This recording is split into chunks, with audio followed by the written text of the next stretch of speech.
Hello, you're watching Euronews Now. Let's get you up to date with today's top stories. Gaza, after another night of intense Israeli airstrikes, more than 80 Palestinians have died in the latest cycle of violence.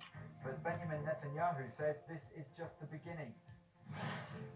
Google is fined more than 100 million euros for anti-competitive practices after denying access to an Italian driving assistant in favor of its own Maps application. Ambitious targets to cut greenhouse gas emissions. Germany sets out to plan to boost its green credentials, but will it happen soon enough? Nasty. And once the home in France of one of the world's most revered scientists, we'll explain why Poland is investing €1 million to buy the Parisian house whose ceilings were painted by Marie Curie. Welcome to the programme. I'm Alistair Sanford. Residents in the Gaza Strip are bracing themselves for more devastation as the cycle of violence between Israel and Palestinian militant groups shows no sign of abating. Whilst rescue teams and residents sift through the rubble, Israeli warplanes are continuing to pound targets throughout the territory. In retaliation, Hamas has been bombarding Israel with non-stop rocket fire, some of which have reached Tel Aviv. Gaza's health ministry says 83 Palestinians have been killed, while 7 people in Israel have also died. The attacks, which began on Monday, have also triggered street violence in Israel between the Jewish and Arabic communities. Speaking from Kuwait, US Palestinian journalist Ahmed Shihab Eldin says he wants to see greater Israeli accountability. A week ago, Israeli forces and Jewish settlers attacked Al-Aqsa. That's the third holiest site for the world's 1.8 billion Muslims. They wounded hundreds of Palestinian human beings. They used steel bullets coated with rubber. They targeted people praying. They fired tear gas into the mosque, which, as you may know, is a violation of the Hague Convention that demands cultural sites be protected, and of which Israel is a signatory. So, when we see images of a fire breaking out at this sacred mosque, shocking footage showing hundreds of Israeli settlers cheering and dancing, basically having a music festival, celebrating as Israel began bombing Gaza, killing at least 62 Palestinians and 14 innocent children murdered by Israel. We see overnight now, an unprecedented attack in cities like Al-Lid. We've seen lynch mobs of Jewish supremacists attacking Palestinian citizens of Israel, and the police actually leading these attacks and making arrests while protecting the settlers. This is the first time, Alistair, as you may know, that these areas go under a state of emergency, marking kind of the first time these powers have been used over Palestinians since 1966. And what's troubling to me when you say, what do I want to see? I want to see accountability. Somehow President Biden and many like him in political and media circles only seem concerned with Israel's right to defend itself without acknowledging Palestinians' right to defend themselves, to live.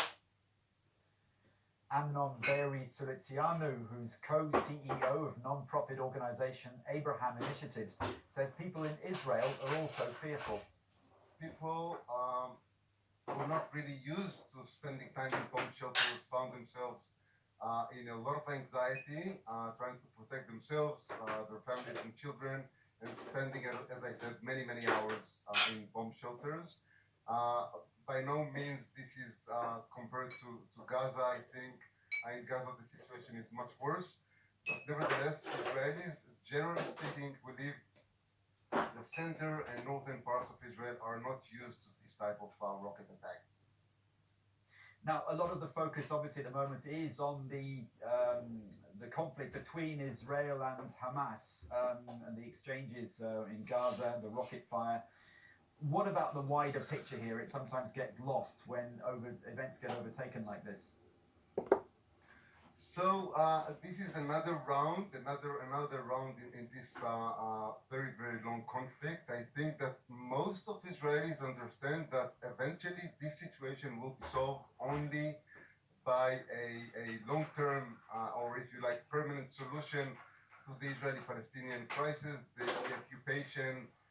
Most of us, I think, understand needs to end, and eventually when a Palestinian state will be created alongside Israel and will live peacefully alongside Israel, this situation will end, and this will be also when Israeli Arab citizens will be able to integrate into Israeli society. Until then, I am afraid to say we will see more and more rounds of hostilities like this one and the previous ones. And this is something I think many Israelis now realize.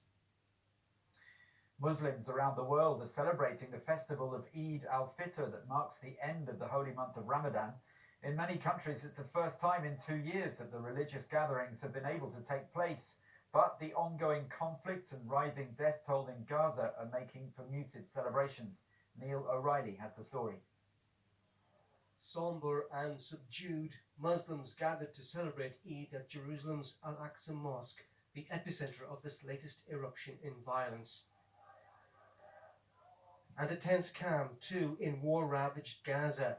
After days of almost constant rocket fire and retaliatory airstrikes, people were urged to worship inside mosques or their homes. Normally, the streets would be bustling with joyful festivities.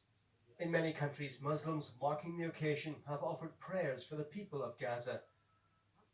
At Istanbul's Hagia Sophia, the feast celebrated for the first time since its reconversion to a mosque, some expressed their solidarity with the Palestinians. We haven't been able to sleep for several days. We follow the events and we cry. All we can do now is pray. But if only we could go there and be with our brothers. Eid, which marks the end of the fasting month of Ramadan, is one of the holiest festivals in the Islamic calendar and is observed by Muslims everywhere, as here in Kosovo. New York paid its respects. The Empire State Building lit up in green, a beacon for the city's faithful. Neil O'Reilly, Euronews. Italy has fined tech giant Google €102 million for abuse of its dominant position in its Android mobile operating system and app store Google Play.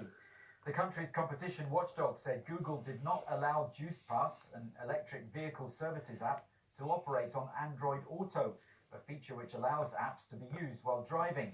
According to the Italian authorities, this unfairly favoured Google's own Maps application.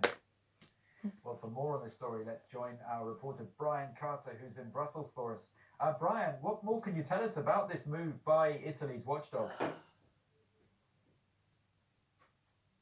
Well, it's not the first time that we've seen a member state taking sanctions against Google, accusing Google of abusing its dominant position. As you said earlier, Alistair, this case relates to this JuicePass app that runs on Android Auto, which basically allowed users to find and book places where they could recharge their electric vehicles. Now, Google Android did not allow this app to run on its auto system and was accused of indeed favoring its own app that has similar features. And the competition watchdog in Italy said that this could really hurt JuicePass, especially at a time, as you know, Alistair, when electric vehicles are really exploding and we see more and more of them on the roads. Now, Google has defended this and defending the fact that they didn't allow JuicePass